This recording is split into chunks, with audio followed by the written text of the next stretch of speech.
But he had one thing that we can't use today. It's cocaine. Cocaine's a hell of a drug.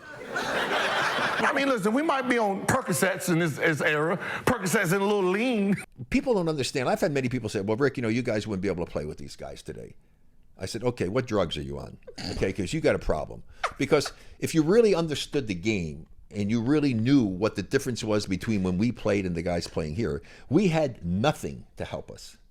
I mean, zero. It's about officiating. We didn't have a strength coach. I didn't have an agility coach. I didn't have a dietitian. I didn't travel on charter planes so that we could get a good night's sleep and get to the next city and have a nice day. We drove ourselves around in rental cars. I mean, we had $8 a day per diem. These guys get chartered food on their planes. I mean, it's such a different world. We didn't have whirlpools, and we didn't have saunas, and we didn't have masseuses, and we didn't have any of that. If I played today, I would be faster. And I was pretty fast, okay, and quick. I'd be faster, stronger, quicker, more endurance, jump higher. I would be so much better a basketball player because I had none of those things available to me. Zero. It was what you did on your own. It's absolutely crazy how much better the guys that I played with, the Oscar Robertsons, the Jerry West, the Elgin Baylors, the Earl Monroes, the Walt Fraziers, all of us, as good as we were and as great as some of them were, would be even greater playing today. No, I mean, I heard everything that he said that we have that he didn't, but he had one thing that we can't use today. It's cocaine. I'm just saying, that did a whole lot. They was putting that shit in their wounds. They used to put it in their wounds and put put it in like Vaseline and rub it. And then just rub it on and boom, I heard you about good. all that kind of stuff. I mean, they wore Converse and Chucks, but goddamn it, they had some shit that can combat that. I never see these other sports trashing like today's players are just better. Well, I mean, football is hard because, the old guys got CTE, so they don't know what's going on. I mean, just be honest, they don't, they... Tell the truth. I'm just saying, they just... Tell the truth. They don't know what mashed potatoes or applesauce. They don't know the difference at this point, right? So it's kind of hard for them.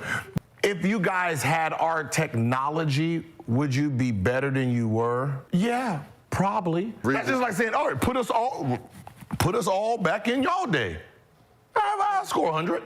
You show me a white guy that's dominating the league since Bird. Luka. Even He's foreign. Stop. Talking about the American white guy that he would have been training with like everybody else, because we have school. We don't have the advantages the Euros do. You guys had 7 drafts. I want y'all to understand the concept of what 7 drafts means. So that means back then, every year, 260-something people were being drafted into the NBA. You're getting stats against those guys. Now, if we narrow it down to only 54, it's harder now. 1960 and 1968 drafts went 21 rounds. 21, but some rounds were only one pick. But now think about the accolades, right? You have 9 teams, but the All-Star game is still 24 people. First team, second team. So if you was a starter, you made the All-Star team. You know how sorry you had to be to not make the All-Star team in that era? Our All-Stars today, a guy who makes 2 All-Stars, that's equivalent to at least 6 of yours. I mean, listen, we might be on Percocets in this era. Percocets and a little lean, which does us a disjustice to, contributed to the game. We can't play in today's game on perks. I mean, we can't play on perks, but it slows us down. Yeah. That booger sugar, woo! Yeah. Y'all good, y'all can go. So there were 9 teams in the NBA when Rick entered in 1965. But wouldn't that make it harder actually to get in? No, because they're having the rounds. You just had to be better than the trash truck dude. Yeah, just... Pretty sure they had second jobs, right? Yeah. Yeah. Right, they was like baby mamas.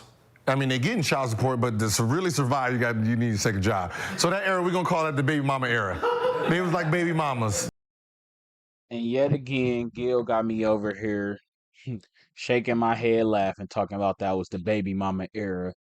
That man be so disrespectful sometime to the 80s, man. But hey, I ain't never did no drug other than a little weed and a whole lot of liquor, so I can't tell y'all what cocaine make you feel like, but I hear it'll make you feel like you're Superman, like you can get out there and fly. So I don't know, man. I don't know how they was looking with that cocaine back in the day. They probably felt real good off that booger sugar. But man, who knew the draft used to be that damn long, man. Do y'all know in the 77 draft that they drafted 3 players that never played with men at all? All right, y'all probably heard of Lucia Harris. I think I'm saying her name right. She got drafted, the first woman ever drafted into the NBA. Really, she was the second, but that's a whole nother story. They didn't reject the pick. But two of the other players, well, three of the other players that got drafted in 77, y'all would never guess. The LA Lakers, my LA Lakers, they drafted fucking Scooby Doo. Scooby motherfucking Doo. The league like, nah, y'all gotta make another pick. So then they drafted Jerry West's mother's wooden chair. A fucking chair. But that was the owners trying to snub they nose at the league, like, man, this draft too damn long. Man, then the Kansas City Kings, now known as the Sacramento Kings, drafted Bruce Jenner. We now know her as Caitlyn Jenner, but back then she was Bruce Jenner. Yeah, she got drafted, and she had never picked up a goddamn basketball. So the league, like, man, we getting tired of all these picks, man, but the league ain't listen. They ain't changed the draft to just 2 rounds. I think a decade after the 77 draft or something like that. It was a while after that, man. But I definitely think them players back then could play now. Of course, not all of them, but I think a lot of them could, especially with modern science today and the technology and, man, really staying in the gym, like he said, like Rick said, having an agility coach, a strength coach. Man, some of these 12-year-olds now got all of that. Like 12-year-olds. We wasn't even when we was 12, we didn't have all of that. Like maybe one or two of us did, but you had to be like the elite of the elite damn near to get that.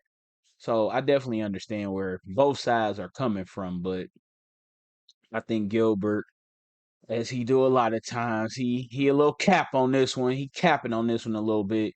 What y'all think? Y'all think them 80s players and them 70 players could run with these boys today? Well, just think with all of the advancements in technology, if you put them in today and let them grow up with them, not just pluck them out of the 70s at 25 when they at their peak and drop them in now. I mean, no, pluck them at 5 and drop them in now and let them grow up with all of this technology and all of these coaches and all of these camps and all of this AAU, ABCD camp, Adidas camp, and all of this stuff. How y'all think they would have did? Drop it in the comments. Let me know. I appreciate y'all for watching. Hit the subscribe button if y'all liking the content. I definitely appreciate all the likes, all the comments y'all been leaving. Honestly, it's touching my heart. I appreciate it. And again, thank you for watching.